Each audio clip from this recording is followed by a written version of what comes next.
Welcome back to Listen, Learn, Champion. I'm Madison. I'm Natasha.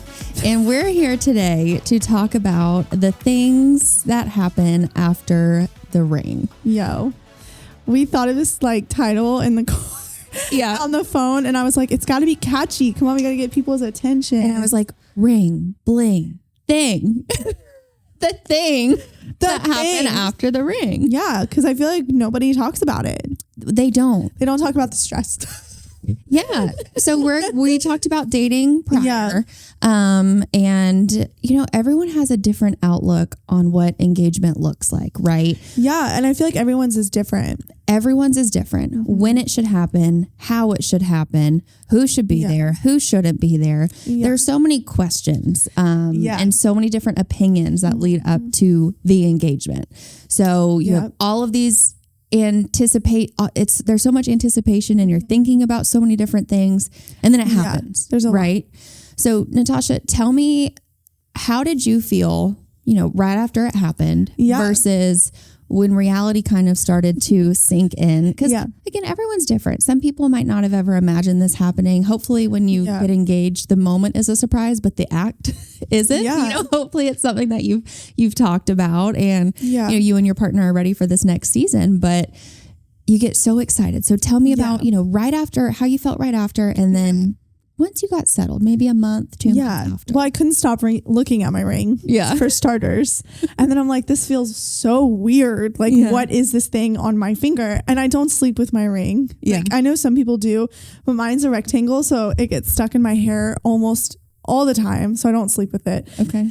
But the first day, first couple of days after, Will's family was here. My mom was here. So it was overwhelming because it was we were just celebrating and it was so fun and we had so much fun. I was so happy. And then the weekend after we got engaged, we looked at venues. Mm-hmm. So it was fast. I was like, okay, we knew we wanted to get married the following year.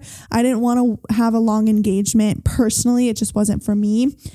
And so literally the next weekend we looked at venues. So it was pretty fast. It was boom, boom, boom. Yeah. And so I loved it. I think it kept me more excited about the engagement process because I wasn't waiting. That's just me personally. And then we went suit shopping and it went downhill after that. Yeah.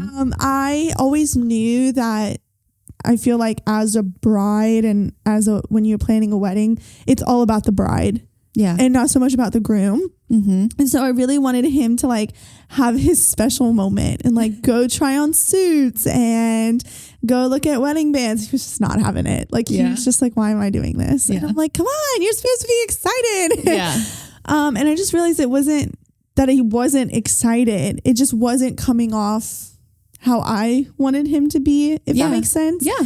But it was really good because it was kind of healing and we created boundaries of what he wanted to be involved in versus what he didn't want to be involved in, what he really cared about, what he didn't care about. So I think that was good to I didn't have to feel like I had to go to him for every single thing of do you care what this looks like? Do you care what that looks like? Yeah. When really he just wanted the suit he wanted. He was don't let me I don't want what you want. Let me pick it kind of thing. So we had healthy boundaries after that. So it kind of, reality sets in. You kind of get anxious and I mean, you get in little I don't want to say fights because it's not even that. You're just petty. Yeah. You have some friction. Yeah. You're planning something that's supposed to be exciting for both of you. So then you want him to be happy, but then he wants you to be happy. So then you're but what do you want? Yeah. Just tell me. Yeah. Yeah. But I mean, other than that, I mean, it does definitely change from the first day to the month after. Yeah. But absolutely. What about you? That was kind of us too. So Rob proposed while we were on vacation. So we were in Hawaii and he did it on, he didn't really know exactly when he was going to do it. Yeah. He just was waiting for the right moment. So he ended up doing it our second day of our trip. So he's like, whew, I got that out of the way. Yeah. Now we can just enjoy the rest of our trip. So we were just living in bliss for the rest of the week, right? But actually, I started thinking, it was honestly the next morning, I started thinking about, oh my gosh, the first question I got, when is it going to be? Where is it going to be? How big is it going to be? How little, all of these questions. And I'm thinking, oh my goodness, I didn't even know I was getting engaged. So I don't know when it's going to be. Your guess is as good as mine. Were you guys like actively talking about like if you'd have a small wedding versus a big wedding? Like were you kind of already having those conversations or no? Yeah. And he knew I had always wanted a big wedding. I've dreamed of being a bride forever. This is just something that I've always wanted. And my extended family is larger too. So even just from a family standpoint, we knew that we were going to have a larger wedding. And we had both talked about that we wanted kind of the opposite. We wanted a longer engagement to enjoy the season because we had so many different things going on.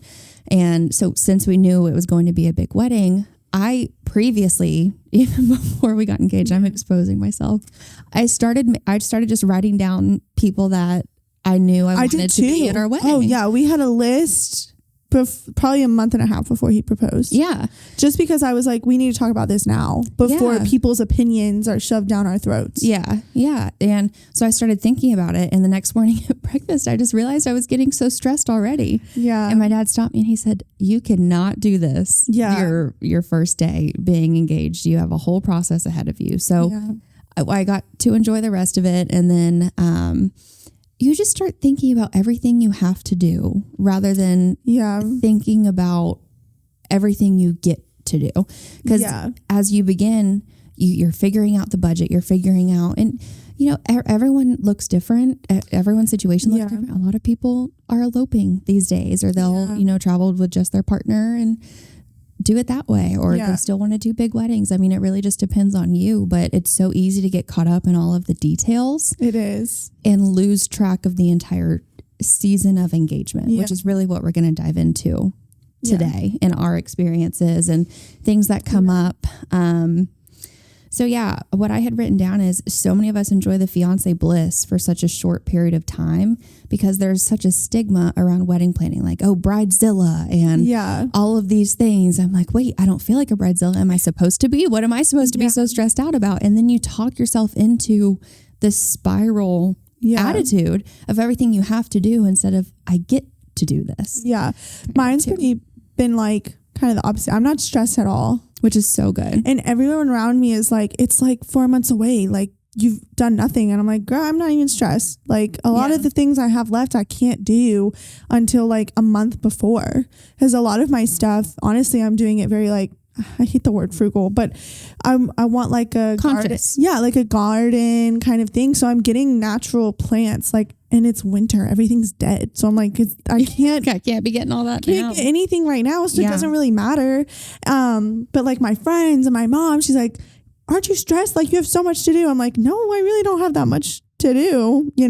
Like it's just, and I'm enjoying it, and we're having fun talking about it. I mean, we finally picked our wedding song. Oh, sweet. So like, I mean, it's just little moments like that. Like I know like some of the bigger stuff I feel like people get stressed out about, but those little things like our wedding song and what I'll walk down the aisle to, like those are the moments that him and I look at each other and we're like, these are what make it worth it. Oh yeah. If that makes sense. Oh yeah, absolutely. And Rob too, we started wedding band shopping and we started doing all of these things. It was his first time he's never worn rings just casually or anything like that. And the first time we went to try some on, he was saying, oh my gosh, I'm going to be wearing this forever. Yeah. And I said, yeah, you are. Well, it was like, this is weird. Yeah. So, and he did this a bunch of times. And if you're just listening, he was just floating his fingers around like, oh my gosh, this feels so weird. So it's just exciting to see. Cause at first he said, all right, I planned this elaborate proposal. Your turn, Yeah. And he wants his hand on certain things, but he said, I trust your judgment. Have fun and do your thing. See, I wish Will would say that because he can't see the vision and we will get in arguments about it, you guys. It's so annoying, but it's being patient, it's really embodying like the fruits of the spirits. Cause of course, like you're marrying this person because they make you more like God and they make you closer to God and they push you to be all the things you are not. Like the one thing I love about my fiance is he is everything that I am not, but I strive to be every day. Yeah. He's patient. I wish I had the patience that he has because it's so beautiful. Yeah. And so he's all the things that I'm not and I want to be, and he pushes me to be like that. And so, but it's so funny because it really is like I feel like when you're really stressed, you see the parts of them that you love so much and you're like, oh, all right, I just need to be like that. Like be more patient. And I'm not serious, but the little things stress me out. And Rob is the one that gets me to loosen up. Yeah. So he's thinking about all of the fun things. You know, are we going to do a band or are we going to do a DJ? Yeah. Are we going to listen to this song and make sure they don't play this? Like blah, blah, blah. So he'll kind of bring in the fun aspects. Yeah. I'm like, no, we need to figure out this, and this. Do you have their address? You know, all these different things. And he goes, yeah, but should this song be on the playlist or should it not? You're like, it doesn't matter. We'll play it. We'll figure it out, you know? So it's... And too, like if you're a bride and I personally really struggled with this was Will's my best friend. So I kind of wanted, my friends are far, my maid of honor is 3 hours away. And so we FaceTime probably every day. And I talk to my bridesmaids all the time, but it's hard. Like you don't feel like they're there all the time to like be doing the things that like, cause you're always with your partner, like you're always with your significant other. So it's just easy to talk to them about that. And I used to get really frustrated with him and like, why do you not care? Like, why are you not like excited like I am? And he's like, I am. It's Us just too. different. It's just a different feeling. It's a different experience. I'm not like you where like I feel like a lot of people are like, well, guys just have a 1-track mind. It's true. Like sometimes they can't think of the bigger picture. You kind of need to give them a task. Yeah. And so Will was like, hey, like I want to help you, but when you throw me a million things, I don't know where to start. Yeah. So just give me 1 or 2 things. Let me do that. And then I'll start the next thing. So I think if you're a bride that's kind of struggling with that and you feel like your partner really doesn't care, like at the end of the day, that's not true. It is really the enemy attacking you. Because we'll talk about this. Like when you're engaged and you're planning a wedding, you're doing exactly what the Bible says. Yep. And so the enemy's trying to tear that apart so that it doesn't happen. And you'll feel it really heavy because we've talked about it, how we've felt it as we're doing what God's called us to do. And so if you are that bride that's like, well, why is he not talking to me? Why doesn't he care? And I just want you to know that's not true. Like he does care. Have a conversation with him. Tell him like how you feel and what he's saying that is hurting you or the way you're personally receiving it, because the way he's saying it isn't probably how you're hearing it. And so I've had to learn that, to be like, okay, like he doesn't actually mean that, but I need to tell him like, hey, this is how it's making me feel. Is that accurate or am I getting in my head? And he'll usually be like, no, you're just, you're not, it's not how I meant it. You're just overthinking it. Yeah. And so, and I think, like I said, it was really healthy for us to have that conversation of, hey, I just need 1 or 2 things at a time. Cause it's a lot. It is a lot. And I think girls are planners a little bit more than guys. So they just don't, it doesn't click in their brain. Yeah. At least for us. And here's another thing is the first few months after we got engaged, I was on wedding. Me too. Yeah. And now I'm not. Well, and here's the thing is you lose that excitement if it's oversaturated in a way.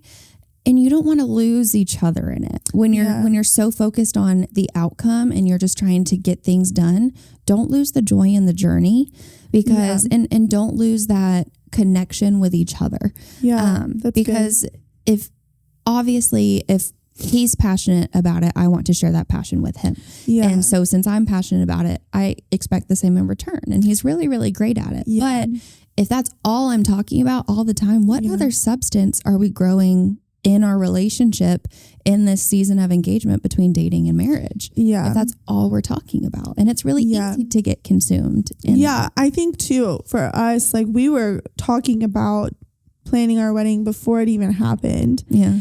And just honestly, because I knew I wanted a wedding within a year of us getting engaged. So I was like, we kind of need to talk about it because like, especially since COVID, weddings are booked up so fast. Yeah. Like it's really hard.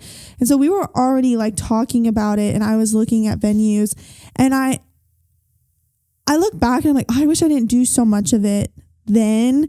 But at the same time, I'm also like, but I get to enjoy my engagement season so much more because I'm not so like, I have to do this, I have to do that. Like, I don't know what colors I want because I already had all that figured out by the time he proposed. So I was just like, okay, I'm good. Whereas I'm here, wedding year and a half away, staring at fabric swatches every single day. Yeah. So I'm like, Madison. Yeah. But it's different for everyone. So don't think like, oh, well, I didn't have her experience. Like, I can't be stressed. Hey, I'm still a little stressed, but it's where you put your stress towards. Like, go out on a walk. Don't, like, I remember Will and I, at least once a week, we tried to not talk about the wedding. Mm-hmm. Like, I was like, okay, because we were at the point for the first month, we talked about it every day, every hour. And he looked at me and he's like, I'm overwhelmed. Like, can we have a day of the week where we just don't talk about it? And so that's what we did. I think on Sundays, we didn't talk about it. Yeah. I think Saturdays, we really didn't talk about it because we went to the beach or something. Mm-hmm. So prioritizing like time to not talk about it. Yeah. And kind of back on what you were saying, I pulled the verse Isaiah 62:5, and it's, as a young man marries a young woman, so will your builder marry you. Yeah. As a bridegroom rejoices over his bride, so will your God rejoice over you. The Lord rejoices when his children join together in marriage. Yeah. You know, with God at the center. I mean, that's not like I said center. Yeah. Why would the enemy not seek this time as the perfect opportunity to interfere? Yeah. I mean, it says in the Bible all the time that the church is the bride, mm-hmm. you know, so you see that a lot. And so it is really encouraged to be married. You know, we talked about in our single episode how it is important to be single, but of course, at the end of the day, when you get married, you're mimicking how God sees the church and how he sees us, because whether you're a son of God or you're a daughter of God, at the end of the day, you're his bride. Like, mm-hmm. he truly seeks you out and loves you in a way you'll never understand. And so when you find your partner and you're getting married, you're mimicking how God sees you and how God sees the church. And I mean, the enemy doesn't want that. He wants marriages to fail. He wants engagements to be called off. He wants you to blow up your marriage. You know, he wants you, I mean, what's that term where you like self-sabotage? He wants you to self-sabotage it because he knows that if this union happens between two people that love the Lord, it's two people that are closer to making heaven more crowded, honestly. Mm-hmm. I mean, it's just the truth. So, I mean, it's just a perfect time. And I think if you notice that and you address it, and you know that it's going to happen and you're actively having conversations with your partner and like check-ins per se, I think you can stay ahead of it. Yeah. Because it's really important to know what's happening. Well, and your love with your partner should be symbolic of the Lord's love for us. And if you're doing it right and you're dating each other right, you're intentional in your relationship, you're going into this next season of life, it should be so exciting because you're growing the bases of what's going to be the rest of your life. Yeah. And it's so important. So whenever you're running strong, it's the perfect time for an interception. So just be prepared, and stress can do a lot to you and your partner. Mm-hmm. Be joyous in the season. You know, it's such a stigma that you're supposed to be stressed and you're supposed to be running all over the place. Take a deep breath and enjoy it, and remember what all of the effort and what all of the work is leading up to. It's getting, not to completely relate marriage to Christianity, but we spend our life for an eternity with the Lord. Yeah. We are building up our relationship for the lifetime of being married to our significant other while we still have this life to live on earth. Mm-hmm. What you put into that relationship, you'll bear the fruits of it in the future. Same thing with your relationship with God. You're sowing into that relationship, leading to an eternity with the Lord. Yeah, that's really good. And I think too, like just talking about being engaged and planning a wedding, like you want God at the center of it. And so I think if you're really stressed about the wedding, I would really reflect and be like, okay, have I found a place for God to be shown through the ceremony? Mm-hmm. And maybe that stress will kind of alleviate, because like, when we asked our pastor to marry us, he was like, so what kind of like bonding ceremony do you want to do? Do you want to do communion? And, you know, those are things you didn't talk about like with your partner. And so we went home. I was like, oh my gosh, like, what are we going to do? Like, this is so exciting. Like, I didn't even think we could do something like this. And so really make sure like you've addressed, okay, this is how we're going to show God through our ceremony and through our marriage on the day of. And I think once you do that, the stress kind of subsides because you know that I'm doing this for the Lord. So for like us, Will and I are doing communion and we're doing something else because we really wanted like our friends to take part in communion. So our bridesmaids, our guests, everyone, if they want to, can actively take part in it and kind of pray for us, our marriage, and just it being a symbolic figure that, hey, we're sacrificing our life because we want our marriage to look more like God every day. So I think really talk to your partner and figure out how you want to do that. I know you've talked about doing worship. Yeah. So it's different for everyone. Or a moment of worship. We haven't fully decided yet. Yeah. And it's different for everyone. So don't just because I'm doing one thing doesn't mean that's the right thing. But, you know, it's when we started talking about that, I think it kind of switched our perspective of a wedding. Like we were like, oh yeah, we're getting married. But now it's like, we're getting married, but we're also doing it in front of the Lord. And I think when you put that together, it kind of clicks differently, if that makes sense. Absolutely. So I want to talk briefly before we conclude is this is such a building time. You're preparing for marriage. You're setting yourself up for success and trying to put in the work that's necessary. What have you found to help you succeed in that area? You know, where you seek your wisdom is so important. And that's kind of what I wanted to share with anyone listening too, is it's a time to be poured into. Yeah. So that way you can pour back out whenever the time comes. Yeah, absolutely. So Will and I did premarital counseling. We didn't finish yet, but we did start. And I talked about this in our dating episode, I think, that we were with our pastor and his wife, and we were like always having conversations. I mean, they were really pouring into us hardcore because they believed in us and they believed in our marriage or our future marriage because we weren't engaged when they did that. But so yeah, I really feel like if you haven't done premarital counseling, I would find a church that has either premarital counselors or they do, like, I know really big churches do like groups for engaged couples to kind of help them navigate getting married and boundaries and conversations you should have before you get married.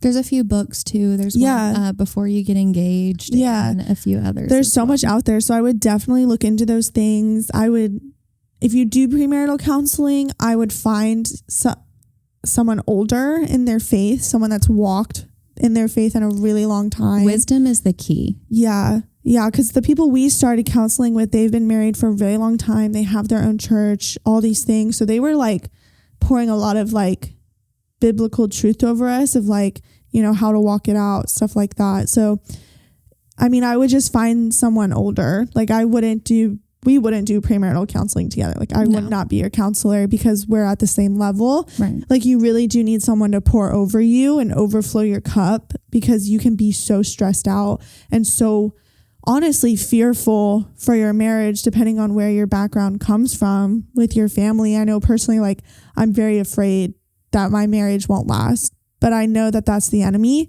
and that him and I are going to make this work no matter what. True. So I think it's really important to have someone like that has a good like biblical background, you know, is married, that can speak truth and say, hey, you know, like we've done it. It's hard, but like, let us help you navigate when it gets hard. Yeah. If that makes sense. Absolutely. And just find someone that you look up to. Yeah. Consistently, I love to ask questions. Anytime anyone in my life that has a relationship or a marriage that I love and appreciate, and I love meeting people that are married that just exude that love for each other. And it's just so prominent and evident. I love asking them, you know, what's the secret? Like, I don't know why I always ask that, but what's the secret? You've been together 45 years. Tell me how, you know, how do I do that successfely? And so many, even a lot of strangers, they'll say, well, I've been with her for 58 years or whatever. I'll say, okay, well, how? Keep God at the center. Yeah. And it's Well, there's always this saying that like happy wife, happy life. And I think that's very incorrect. It's happy wife and happy husband who have God at the center is going to make a happy life. Yeah. You guys are having conversations when things are hard. Like, this is so funny. I saw this on stupid TikTok. But it was like this couple, they were married for a very long time. I forget how long, but this guy asked like, how did you make it work? I don't think they were Christians, but I loved the way she said it, that she said, we would ask, hey, I'm at a 20. It was, and they would fill in the other percentage to make it work. Yeah. And she said, but when we couldn't equal 100, how would we assess how we can serve each other in the ways that that can get us to 100? Because, and the thing was, someone said, everyone says a marriage is supposed to be 50-50, but that's not always accurate. You know, you might come to your partner and say, hey, hon, I'm at like 20 today. Yeah. And that's when you say, all right, I'll spot your 80. Yeah. But if you both come together and say, I've got 20. Okay, well, I've got 10. Okay, well, let's sit down at this table and talk about it and figure it out, because whatever might come out of my mouth right now, I'm exhausted, I'm worn down, I'm stressed out. Whatever I direct at you probably is not what I'm meaning to say. So let's figure this out. And I absolutely loved that. I did too. Because I was like, wow, that's so true. Because I mean, Will and I say it all the time. I probably can most days, I don't want to say that, but sometimes I'm really low. I'm like, I just can't right now. My patience is already most of the time at 20%. So I'm like, I'm at a 0. Like I'm over it, you know? And so it's really good to like have those conversations together. So, and just, we do weekly check-ins sometimes. We haven't gotten as good at it lately, but I'll be like, okay, so how are we doing this week? How can I better serve you? Yeah. How can I better love you? Because at the end of the day, I listened to a sermon of a guy in Tampa, and he said, it's like, what's that thing that goes up and down? That stupid toy that's scale? No. Seesaw? Yeah, those seesaws, like they go up like this. And he goes, you and your partner are always trying to outserve the other person. How can you love them better than you did yesterday? And I never really like thought of that before, but I really liked that as well, because if you're always trying to outserve each other, you're never going to get bored. Yeah. You're always going to find something new to like excite them or love them in that season. And so like, I'll always be like, all right, what's our weekly check-in? Like, how can I better serve you this week? How did I, falter this week? And I think that's just really good to do if you're dating, engaged, married even. Yeah, absolutely. And I pulled a verse on seeking counsel. It's Proverbs 15:22. And it's plans fail for lack of counsel, but with many advisors, they succeed. Y'all, yes, it's a union of two people that are in love, but it takes an army. It does. It takes a village. Surround yourself with people that you trust and that you love and that can pour into you. And I think we'll leave you today with enjoy the journey. Remember where it ends. Remember what the finish line is, of this season, right? The biggest thing about engagement is it's a season that will come to an end. Yeah. And I think too, like if you're struggling, do weekly check-ins with each other. Yeah. See how you can outserve the other person. If you're a guy listening, maybe she is really stressed out and she needs, I don't know, flowers or something, or a note. Like, just how can you actively outserve each other so that, the stress can subside when you're outserving each other. Yeah. Enjoy the journey. Yeah. It's all about your attitude. We talk about that a lot here. Your mindset is everything. Yeah. You'll enjoy it, and we'll see y'all next week. See you next week. Bye. Bye.